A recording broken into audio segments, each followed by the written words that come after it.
El tema de esta mañana, en las pruebas, íntegros en Cristo.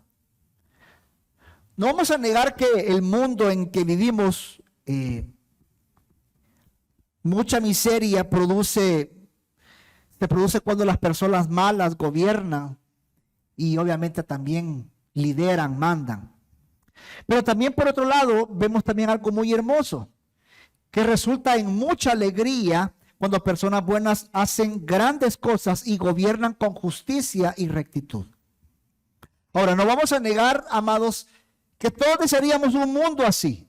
¿Cuántos quisiéramos un mundo así? Claro que sí, por supuesto. O al menos el tipo de mundo que deberíamos querer. Ahora, ¿por qué he comenzado esta mañana así?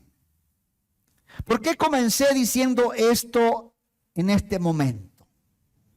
Porque resulta ser que ese es el mundo con el que comienza el libro de Job.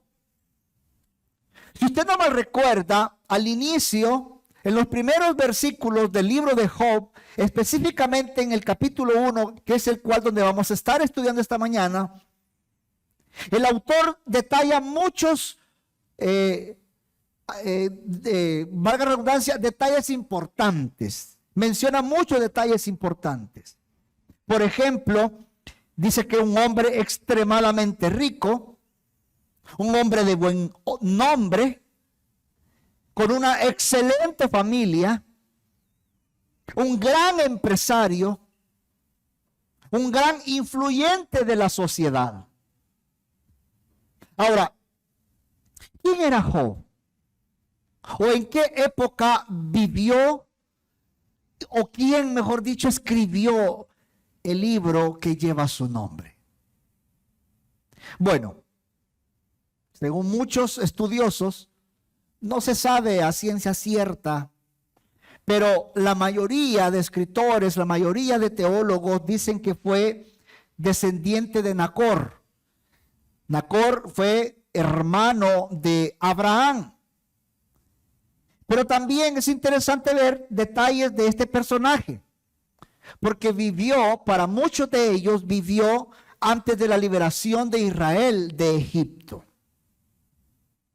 Ahora, cuando usted y yo comenzamos a adentrarnos en el libro de Job, usted puede darse cuenta que con la excepción de los dos primeros capítulos y parte del último, que ya se encuentra en la parte final del libro de Job, está escrito en verso. Por lo tanto, para algunos estudiosos pareciera ser que es una cuestión de imaginar que todo el libro, por ejemplo, dicen ellos que es como una especie de ficción poética. Pero sin duda, está narrado en la Escritura. Vemos que ese hombre sí realmente existió. Y los acontecimientos a que este libro se refiere no fueron de manera ficticia. Fueron hechos reales. Ocurrieron de manera real. Incluso es interesante ver que el registro de ellos fue inspirado con toda seguridad. Así que podemos decir con mucha certeza que la existencia de este libro es real. Job es un personaje, si bien es cierto, histórico, no ficticio. Porque si usted se da cuenta, más adelante en uno de los profetas, especialmente en el libro de Ezequiel, es mencionado juntamente con Noé y con Daniel a la par. Aunque si bien es cierto, la conversación que usted comienza a ver más adelante en el libro, que tuvo lugar entre él y sus amigos, no está registrada con las palabras exactas usadas por diferentes oradores. Mas sin embargo, iglesia, es muy cierto que la sustancia de sus respectivos discursos se da de manera correcta. Y que por lo tanto entonces el registro de ellos fue escrito bajo la dirección de Dios mismo. Por lo tanto, iglesia, podemos decir que como cualquier otro libro de la Escritura, como cualquier otro libro de la Biblia, ese libro que usted tiene en sus manos es inspirado. En otras palabras, iglesia, es palabra de Dios. Así que por lo tanto, en esta mañana es mi deseo entonces de convencerte de que en medio de este mundo, mantente íntegro en Cristo.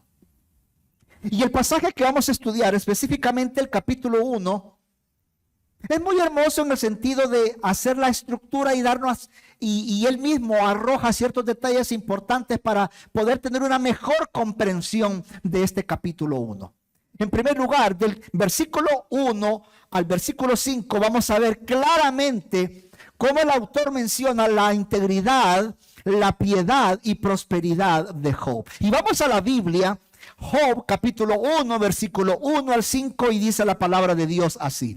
Hubo un hombre en la tierra de Uz llamado Job, y era aquel hombre intachable, recto, temeroso de Dios y apartado del mal.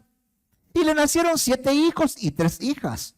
Su hacienda era de 7,000 ovejas, 3,000 camellos, 500 yuntas de bueyes, 500 asnas y muchísima servidumbre. Y era aquel hombre el más grande de todos los hijos del oriente. Sus hijos solían ir y hacer un banquete en la casa de cada uno por turno. E invitaban a sus hermanas para que comieran y bebieran con ellas. Y sucedía que cuando los días del banquete habían pasado, Job enviaba a buscarlos y los santificaba, y levantándose temprano ofrecía holocaustos conforme al número de ellos. Porque decía Job, quizá mis hijos hayan pecado y maldecido a Dios en sus corazones. Así hacía Job siempre. Si usted se da cuenta y se queda observando el texto en esta mañana, en los primeros 5 versículos nos damos cuenta que Job es presentado como un hombre que adora, como un hombre que teme a Dios, como un hombre que rehuye del mal. Pero a su vez en su vida terrenal, como usted lo ve, es un hombre muy próspero, de mucha, pero mucha prosperidad. Ahora bien, aquí hay un detalle importante. Decir que él fuera intachable, iglesia, no quiere decir que no estuviera libre de pecado. Y eso es muy importante. Porque resulta ser que el mismo Job, más adelante, en el capítulo 13, versículo 26, dice, las iniquidades de mi juventud, dice. Y en el capítulo 14 del mismo libro de Job, el mismo Job, en el versículo 16, dice, mi pecado. O sea que él realmente sí se veía pecador. Entonces, la palabra intachable es interesante que la meditemos por un momento, porque esta palabra habla de genuinidad y autenticidad. Es decir, hermanos, genuino en su manera de servir a Dios. Eso es lo que vemos en Job. Porque cuando oímos sus palabras, cuando usted escucha sus palabras, cuando usted ve sus actos, ¿sabe qué es lo que logramos ver en este hombre? Vemos un reflejo exacto de lo que realmente ocurre en su corazón. ¿Me está entendiendo ya? Porque en otras palabras, ¿sabe qué significa esto? Que esto es contrario a la hipocresía. En otras palabras, fingir ser una cosa por fuera, pero por dentro ser otra. Así que esta que nos está narrando el texto en este inicio es impresionante. Job tenía la apariencia de piedad porque había verdadera piedad en su corazón. Así como era una cosa en un lugar, también era otra cosa, en otro lugar era la misma cosa.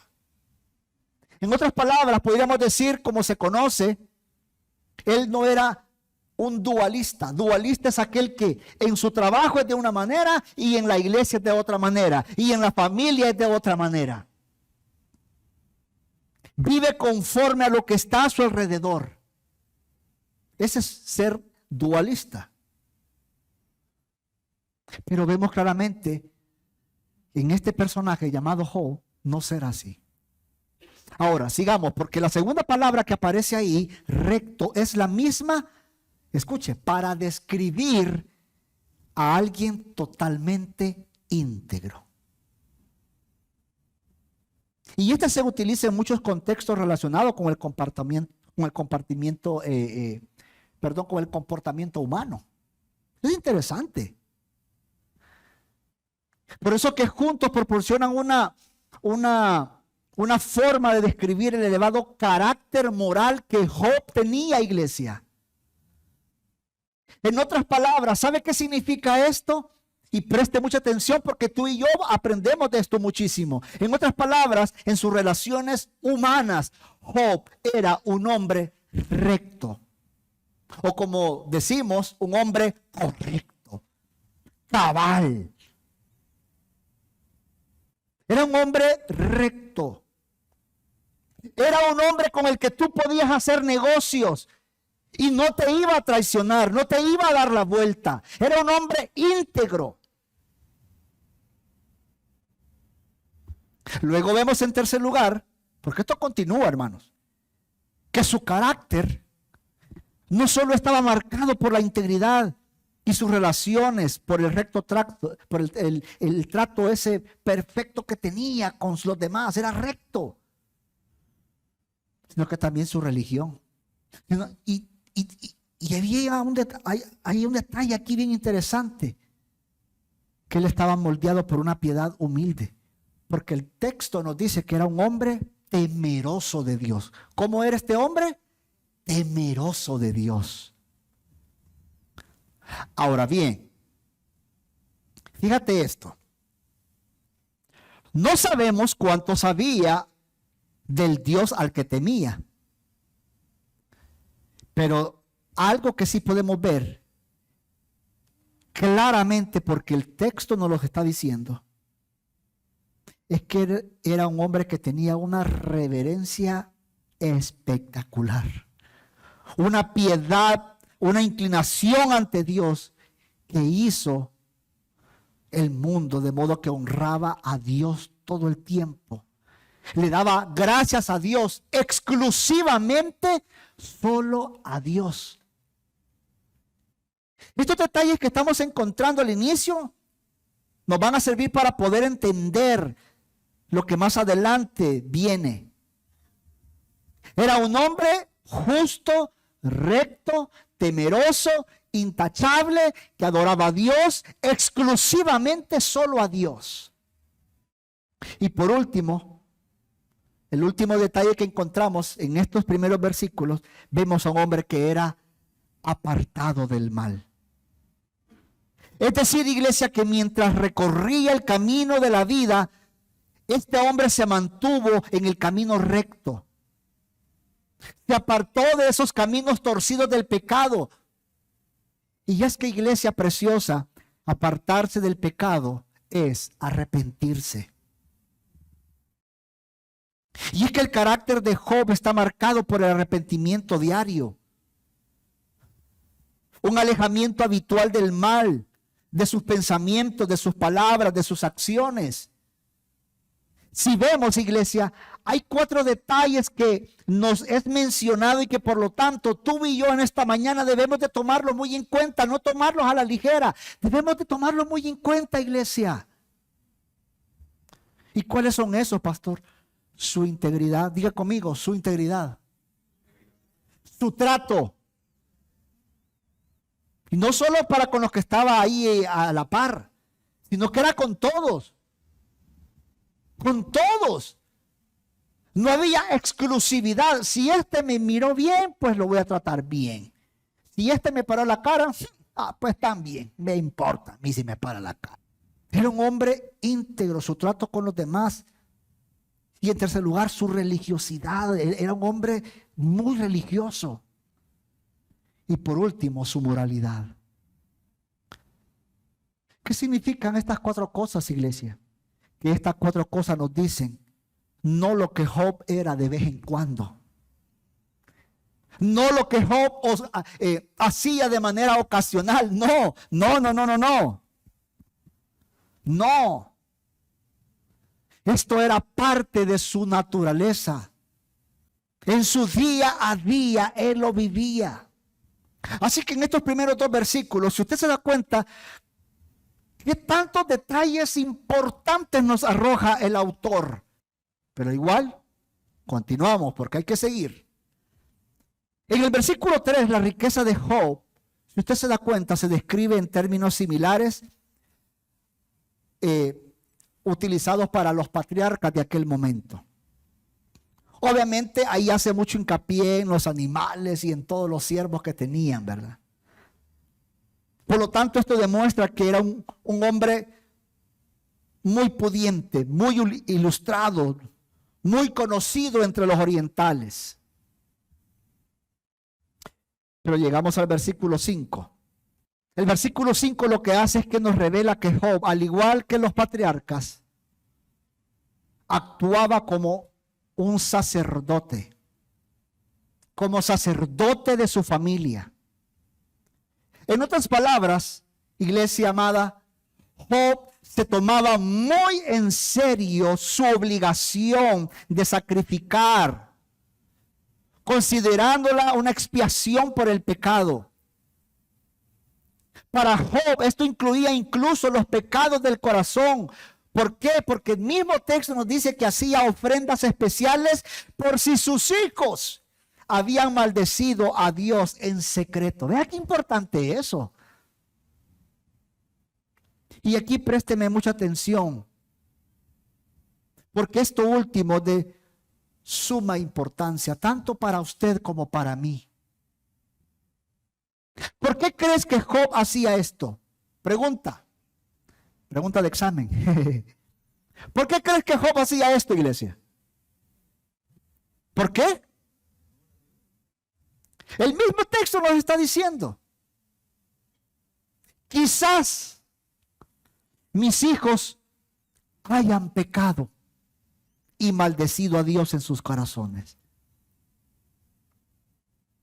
No me contestes, pero ¿qué es lo más importante para ti? Padres, ¿qué es lo más importante para ti? Estudios, herencia. Y quiero hacer un paréntesis. Yo no estoy diciendo que tú no debes de poner a tus hijos a estudiar. Los míos están estudiando. Incluso hace un par de años para acá, mi esposa y yo estamos orando porque uno de mis hijos quiere una carrera un poco complicada. Y digo, bueno, vamos a orar y que Dios provea. ¿Tú quieres ser eso? Sí, sé el mejor. Pero eso sí, nunca olvides que de todo vas a dar cuenta de Dios. Así que yo no estoy hablando de que tus hijos no deben de estudiar, de que tú no puedes dejarle una herencia. No, ¿cómo no? Pero ese no debe ser el más grande legado de tu vida. Y es que si vemos, es probable que los hijos de Job, si te das cuenta, no maldecían a Dios con su boca. Porque en la Biblia no encontramos un registro de esto. Incluso no hay registro de que en sus fiestas hubieran orgías. No, tampoco. Que hubiera desenfreno. Pero mira qué hermoso este detalle. Pero de algo sí estamos seguros. Y es porque el texto sí lo dice. Es que este hombre iba mucho más allá, más adentro. Es decir, sus corazones. Y aquí, una vez más, no me contestes. Pero ¿qué estás haciendo tú con el corazón de tus hijos? ¿Estás preocupado más si porque tus hijos están honrando a Dios desde sus corazones? Porque déjame decirte que para Job era lo más importante. Para Job era más importante la piedad que la apariencia. ¿Cómo los estás preparando, instruyendo para este mundo caído? ¿Y por qué digo esto? Porque resulta ser que Job, iglesia, Job se dio cuenta que la relación de sus hijos con Dios y con la eternidad era lo más importante. Por eso se preocupaba más que tuvieran gracia en su corazón, que oro en su casa, de que gozaran del favor de Dios, que las sonrisas del mundo, que los aplausos del mundo, de que se santificaran. La solicitud de Job aquí es muy contrastada con aquel otro personaje que encontramos en la Biblia, específicamente en Primera de Samuel. ¿Se acuerda usted de él? Elí, por ejemplo.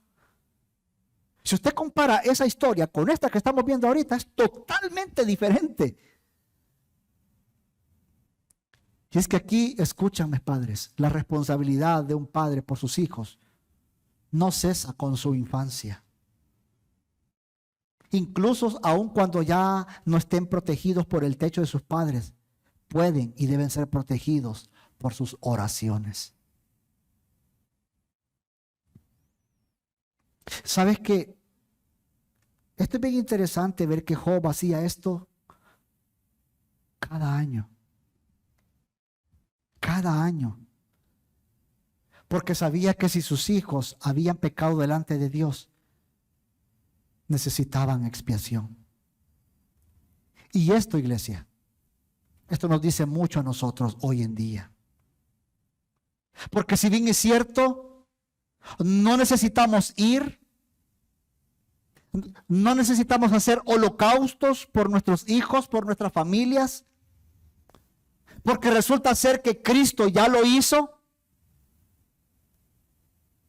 Y es que mira, iglesia, así como Job ofrecía holocaustos en nombre de sus hijos, cada vez que hacían fiesta, qué hermoso es poder darnos cuenta, iglesia, que Dios, el creador de cielo y tierra, Dios dio a su único hijo en propiciación por nuestros pecados. Con la gran diferencia que Job, por un lado, hacía cada año, ofrecía sacrificios a Dios. Pero la gran diferencia en todo esto es que Dios, con la diferencia de que ese holocausto representado en Cristo Jesús, solo fue una sola vez y para siempre. Ahora bien, ojo a esto. Eso no significa que debemos desentendernos del llamado de presentarles el Evangelio de Cristo a nuestros hijos, a nuestras familias. Es cierto, iglesia. Es cierto que no tenemos la capacidad de la gracia convertidora que solo es a través del Espíritu Santo, sí, pero sí podemos emplear los medios a través de los cuales Dios puede impartirla. Y es que si hay algo hermoso en todo esto, iglesia, que vemos acá, la sangre que es mencionada aquí en esos holocaustos que Job ofrece, o mejor dicho, ofrecía cada año, la sangre que vemos en el Antiguo Testamento apunta a Cristo. Por eso es que no le va a parecer extraño que allá, por ejemplo, el mismo Jesús, cuando él expiró, el libro de Juan capítulo 19 versículo 30 dice: consumado es. Porque resulta ser que esa ofrenda, una vez y para siempre. Ahora, personalmente, me llamó la atención un detalle en esta parte final del texto. Según el número de todos ellos. Es decir, Job ofrecía un holocausto por cada hijo. Por cada uno de sus 7 hijos. Y aquí de manera aplicativa, ¿sabes qué significa esto, iglesia? Y esto me confrontó mucho. Significa que Job no era un tacaño en el servicio a Dios. ¿Sabes por qué te digo esto? Porque en aquel entonces, usted puede decir, un animal.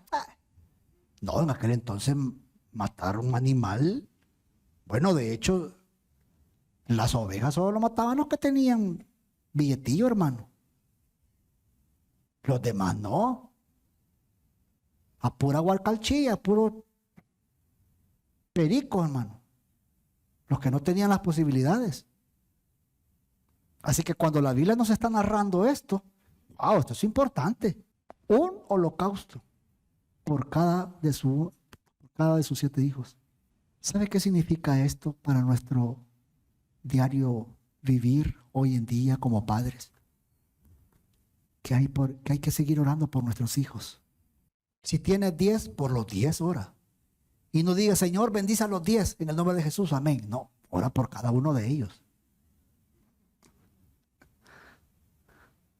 No, y que a mí me ha tocado aprender esto. Ay, bendice a mis hijos, Señor. Tú ya sabes la necesidad de ellos. No, por cada uno de ellos. Porque cada uno de ellos, hermanos, tiene su carne. Cada uno de ellos tiene su temperamento. Pero también cada uno de ellos tiene sus circunstancias particulares. Cada uno de ellos tiene sus pruebas, cada uno de ellos tiene sus tentaciones, cada uno de ellos tiene sus pecados, cada uno de ellos tiene sus luchas, cada uno de ellos tiene sus necesidades, cada uno de ellos. Por lo tanto, iglesia, la única ofrenda de Cristo es suficiente para todos, obviamente, y para siempre. Y esto es lo que vemos en esta primera parte. Por eso Hebreos nos arroja algo muy importante en el capítulo 10, versículo 12 al 14. Pero él, habiendo ofrecido un solo sacrificio por los pecados para siempre, se sentó a la diestra de Dios, esperando de ahí en adelante hasta que sus enemigos sean puestos por estrado de sus pies. Porque por una ofrenda él ha hecho perfectos para siempre a los que son santificados. Por cada uno. Qué hermoso. Ahora, el pasaje que estamos estudiando nos sigue dando más detalles porque resulta ser que de los versículos 6 hasta el 19, ahí viene algo que para muchos dice, ay no, ¿y cómo le puede pasar esto a este hombre tan bueno? Si es un alma de Dios, si es un dulce de panela cuando habla. Y todos esos detalles que usted nos dijo, pastor, ¿dónde quedan? Bueno, claramente vemos que el carácter de Job es puesto a prueba. Porque si nos damos cuenta, la historia apenas comienza. Y en primer lugar, de los versículos 6 al 12, vemos que Satanás cuestiona la integridad de Job. Hubo un día, dice, cuando los hijos de Dios vinieron a presentarse delante del Señor, y Satanás vino también entre ellos. Y el Señor dijo a Satanás, ¿de dónde vienes? Entonces Satanás respondió al Señor y dijo, de recorrer la tierra y de andar por ella. Y el Señor dijo a Satanás, ¿te has fijado en mi siervo Job? Porque no hay ninguno como él sobre la tierra, hombre intachable y recto, temeroso de Dios y apartado del mal. Respondió Satanás al Señor, ¿acaso teme Job a Dios de balde? ¿No has hecho tú una valla alrededor de él en su casa y de todo lo que tiene por todos lados? Ha bendecido el trabajo de sus manos y sus posesiones han aumentado en la tierra. Pero extiende ahora tu mano y toca lo que tiene. Y escuche esto, no lo olvide. Verás si no te maldice en tu cara. Entonces el Señor dijo a Satanás, he aquí, todo lo que tiene está en tu poder, pero no extiendas tu mano sobre él. Y Satanás salió de la presencia del Señor. No voy a profundizar en esto, pero el autor aplica el término a los seres de los que los hebreos llamaban de otro modo como los mensajeros del Señor. Obviamente muchos dicen, se está refiriendo a ángeles, con muchas referencias, incluso del Antiguo Testamento, en Génesis, Malaquías, Salmos, etc. Pero también, por otro lado, utiliza otro término, el acusador, es decir, Satanás. Y el texto nos dice cuál era el negocio de él. ¿Cuál era el negocio de la iglesia? ¿Ah? El versículo 7 lo dice. ¿Cuál era el negocio de él? ¿Ah? Vagar por la tierra, ese era el negocio de él. Y a su vez, era como el acusador. El acusador de aquellos comprometidos siervos de Dios.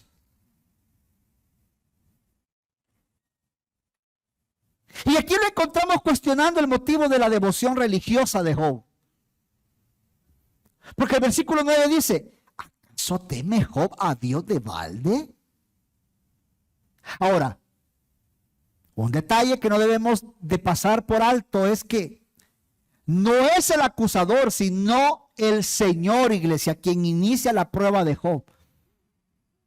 Porque resulta ser que el Señor dice, ¿te has fijado en mi siervo Job? Versículo 8, porque no hay ninguno como él sobre la tierra, hombre intachable y recto, temeroso de Dios y apartado del mal.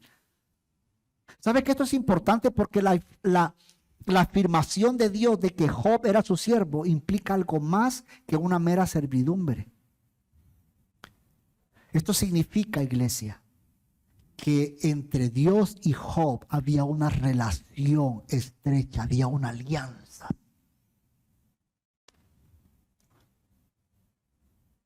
Esto es interesante porque esto nos lleva más para la misma época. En el libro de Génesis, por ejemplo. En el libro de Génesis capítulo 3, donde vemos al mismo Dios preparando el escenario y permite que el hombre sea puesto a prueba.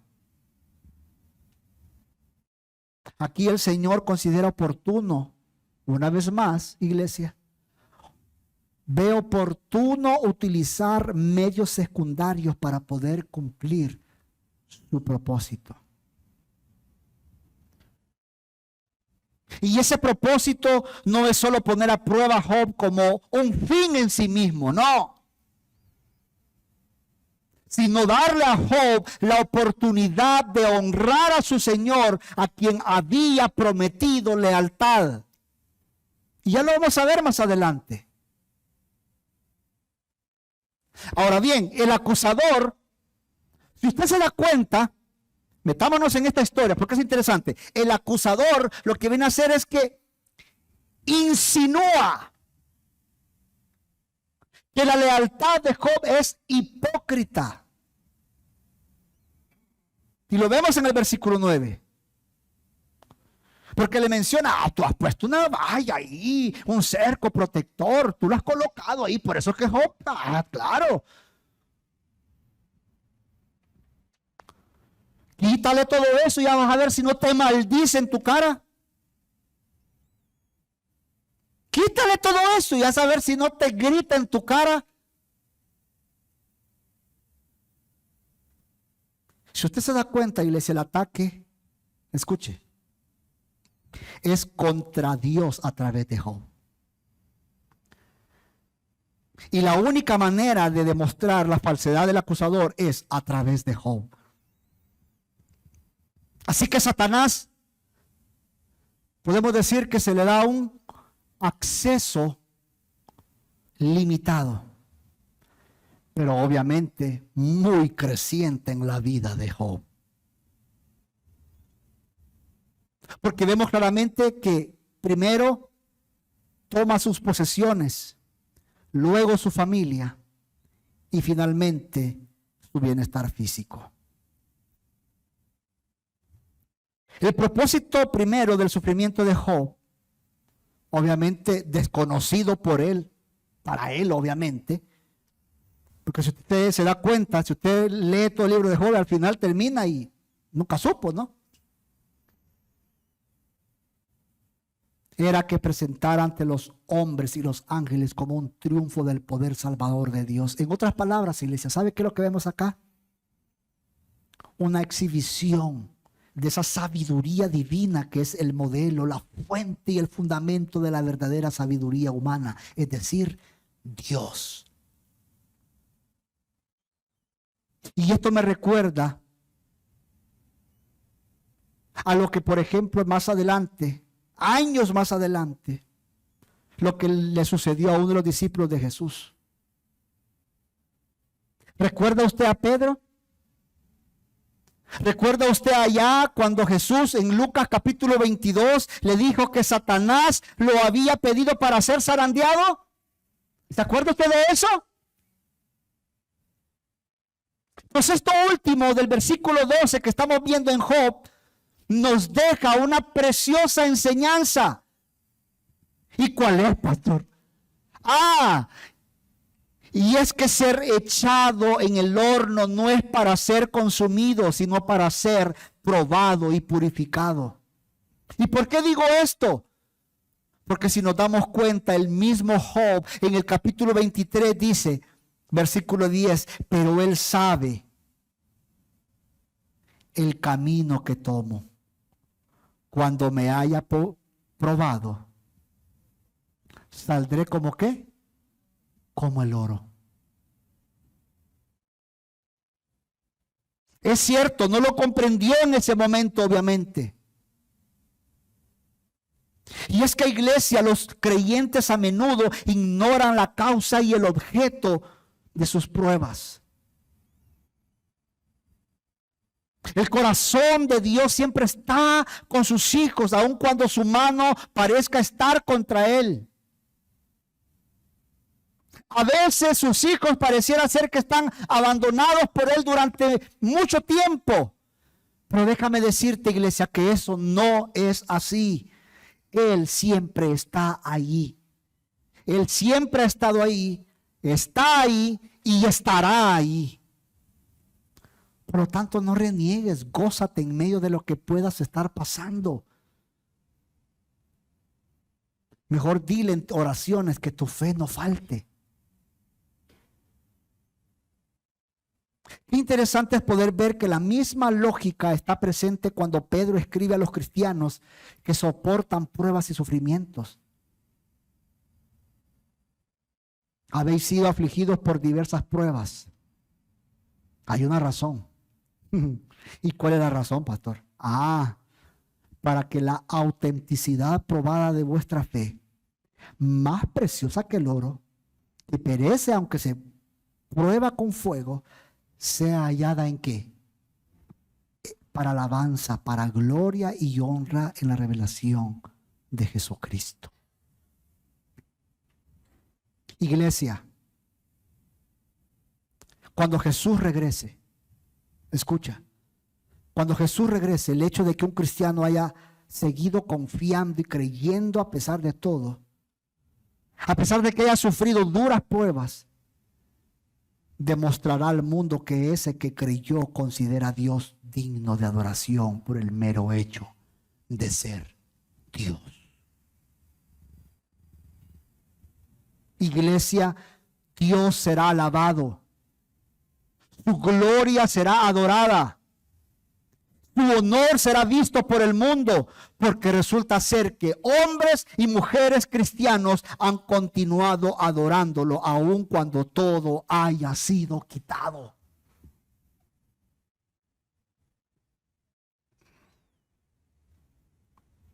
Iglesia, Gracia sobre Gracia, Guatemala. Déjame decirte que la gloria de Dios es más importante que tu comodidad y que la mía. Incluso que la de Job. Date cuenta que los sufrimientos de Job fueron necesarios para provocar la gloria de Dios, para que la gloria de Dios fuera manifiesta. Iglesia, te recuerdo, Satanás solo tiene una ocupación. Y es el de la oposición. Su ocupación es el de insistir en que se ponga a prueba la autenticidad del creyente y que se demuestre que es genuino. Es cierto, es una ocupación hostil. Sí, es una ocupación maliciosa. Sí. Pero también es una ocupación necesaria para la gloria de Dios. Así que eso vemos en los textos del 6 al 12.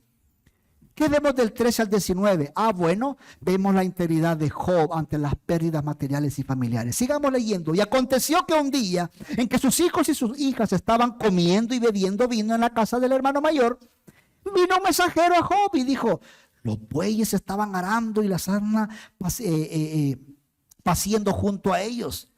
Y los sabeos atacaron y se los llevaron. También mataron a los criados a filo de espada. Solo yo escapé para contártelo. Mientras estaba hablando, vino otro y dijo: fuego de Dios cayó del cielo y como las ovejas y los criados y los consumió. Solo yo escapé para contártelo.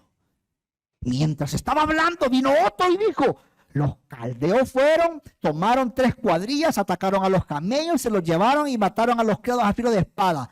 Solo yo escapé para contártelo. Mientras estaba hablando, vino otro y dijo: tus hijos y tus hijas estaban comiendo y bebiendo vino en la casa de su hermano mayor. Y aquí vino un gran viento del otro lado del desierto y azotó las 4 esquinas de la casa y esta cayó sobre los jóvenes y murieron. Solo yo escapé para contártelo. Aquí hay detalles, por ejemplo, una vez más, el uso de la palabra día, que usted ve en el versículo 13 junto con el versículo 6. Sugiere la traducción que era el día en que sus hijos e hijas estaban comiendo, dice. Ahora, no olvidemos algo, porque según el versículo 5, la costumbre de Job era hacer ofrendas para ellos en ese momento. Mire para acá.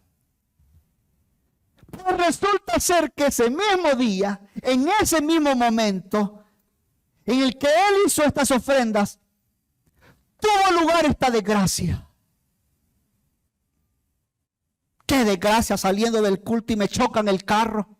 Qué desgracia. Bueno, hace un par de 2 días me pasó algo a mí, algo así. Qué desgracia, encender el carro y comienza a sonar como que era traqueteo ese volado. Qué desgracia. ¿Por qué en mi mente tan podrida, cochambrosa, cochina, putrefacta no pude decir: Señor, gracias porque me libraste y me trajiste con bien? No, bravo estaba ya el tipo.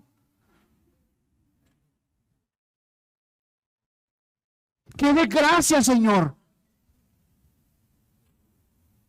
El mismo día que estaba dándole ofrendas tuvo lugar esta desgracia.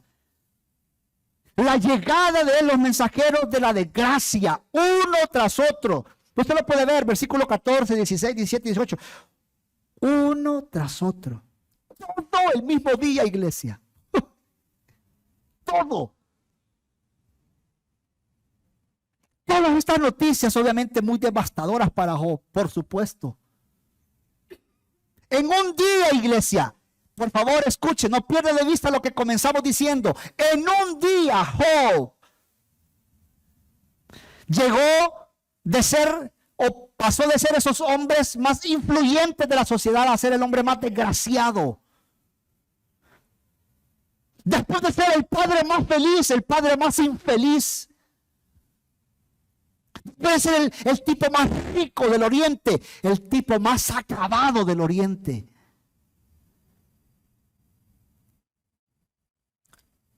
Como diría hoy la sociedad, un estado total de desgracia humana. Ahí sí pega el corito de aquella tipa que dice: rata inmunda, animal rastrero, culebra ponzoñosa, desecho de la vida. Hasta ahí, hermano. Una total desgracia humana este hombre. Bueno, pierde a sus hijos. Con esto quiero ir finalizando. ¿Cómo responde Job? ¿Sirve Job a Dios por lo que Dios le da? ¿O sirve a Dios porque Dios es digno de su adoración? Y con esto quiero terminar. Porque en los versículos 20 y 22 vemos claramente la fidelidad de Job a Dios. Entonces Job se levantó, rasgó su manto, se rasuró la cabeza y postrándose en tierra adoró. Y dijo: desnudo salí del vientre de mi madre y desnudo volveré allá. El Señor dio, el Señor quitó. Bendito sea el nombre del Señor. En todo esto, Job no pecó ni culpó a Dios. Obviamente hasta este momento. Ahora, pero vamos a respetar el texto. Veo un detalle importante. ¿Qué hizo Job? ¿Se tiró al suelo? ¿Se tiró al suelo?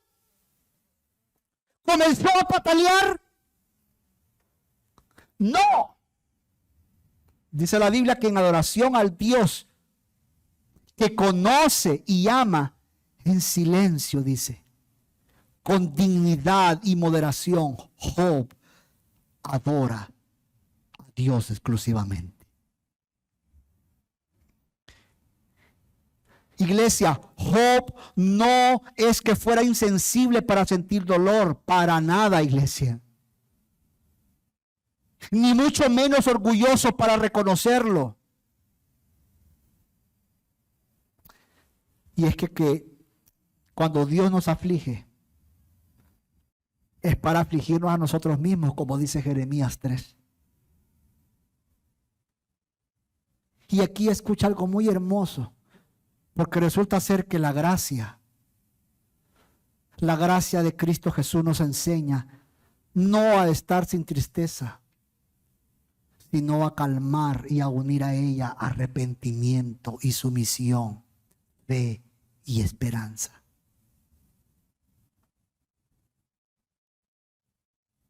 Y aquí déjenme hacer un paréntesis para si hay amigos en esta mañana.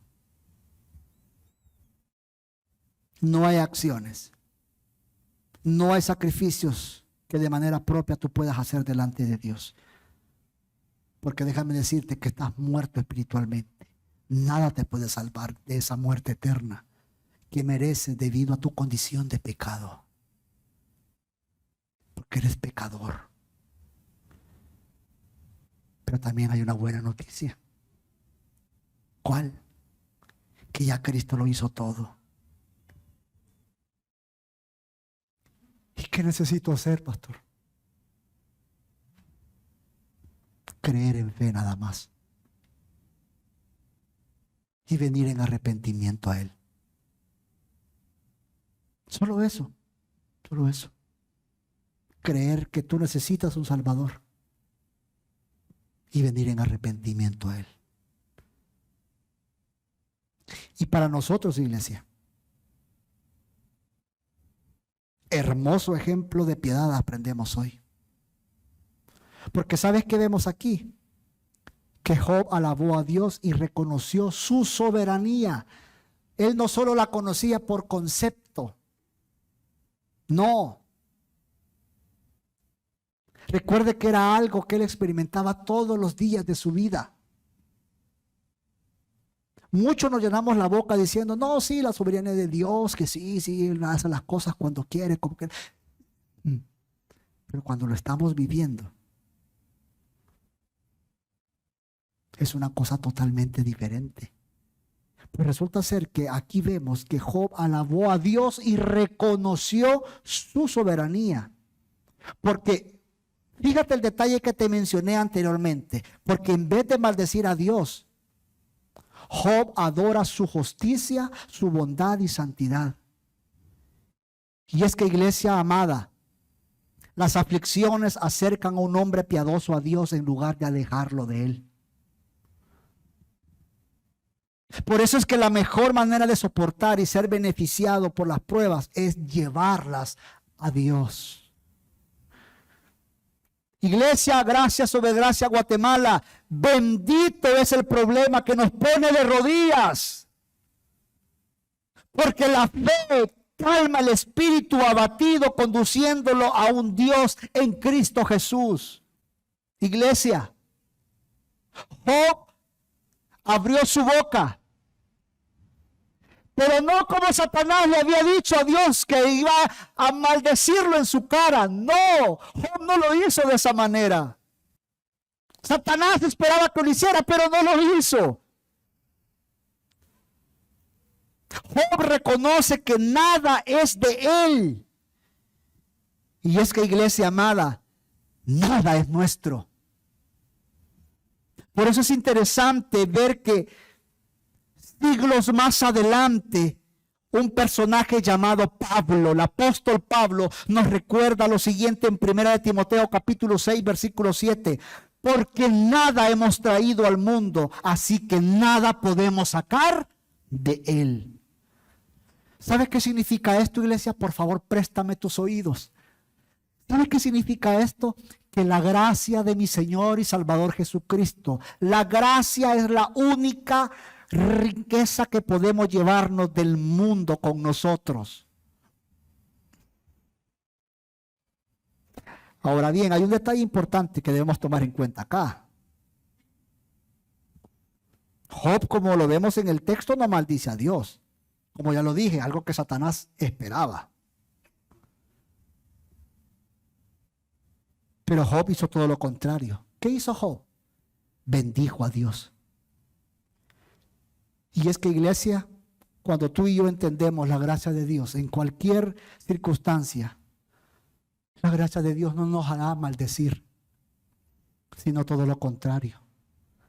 La gracia hace que bendigamos a Dios aún en medio de las circunstancias, de las situaciones más difíciles y dolorosas. Y es que debemos entender que no hay motivo. No hay motivo. Ni siquiera en los peores momentos para murmurar contra Dios, sino solo alabanza de parte nuestra. Y esa alabanza es solo para bendecirle. Los sufrimientos, las pruebas de los creyentes son como un teólogo muy conocido llamado Turretín dijo, son como esas semillas. Son como esas semillas. Pero resulta ser que esas semillas sirven ¿para qué? Para poder producir frutos preciosos. Tanto aquí, iglesia, como en el más allá. Por lo tanto, iglesia, los creyentes somos fortalecidos para toda paciencia y largos sufrimientos con alegría, como dice Colosenses capítulo 1, versículo 11. Es cierto, iglesia, los cristianos lloran, sí, pero a su vez bendicen a Dios a través de sus lágrimas. Por eso vemos en el versículo 22, Job no pecó como Satanás esperaba que lo hiciera. Job no acusó la voluntad de Dios. Ahora, ¿Job es el héroe aquí? Por supuesto que no. Y es que, iglesia, lo único que va a hacer que en nosotros no haya queja es el saber y entender la gracia de Dios por medio de Jesucristo, porque Él con una sola ofrenda lo hizo una y para siempre. Por eso, iglesia preciosa de Jesucristo, gracia sobre gracia, Guatemala, mira a Cristo. Mira a Cristo. Bueno, parte de una alabanza que cantamos. Mira a Cristo. Te recuerdo que cuando Pedro dejó de ver a Cristo y cuando él comenzó a enfocarse en el agua, comenzó a ver que el agua se movía y comenzó a ver el viento. Fue ahí donde él comenzó a hundirse. Es que, iglesia, la naturaleza vieja o la vieja naturaleza peca. Sí, pero también te recuerdo que el Espíritu Santo morando en ti no lo hace.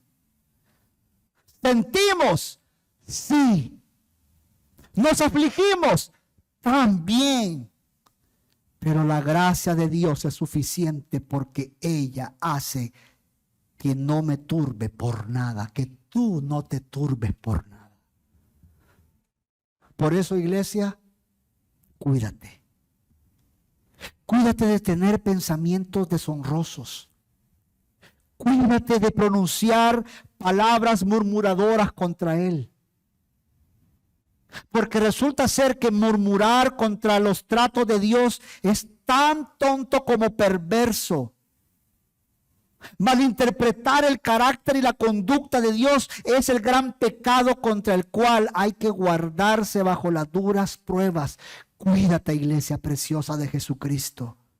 Cuídate. Mejor miremos a Cristo. Así que, iglesia, es por todo esto que entonces, en medio de este mundo, mantengámonos íntegros para Dios. Vamos a orar.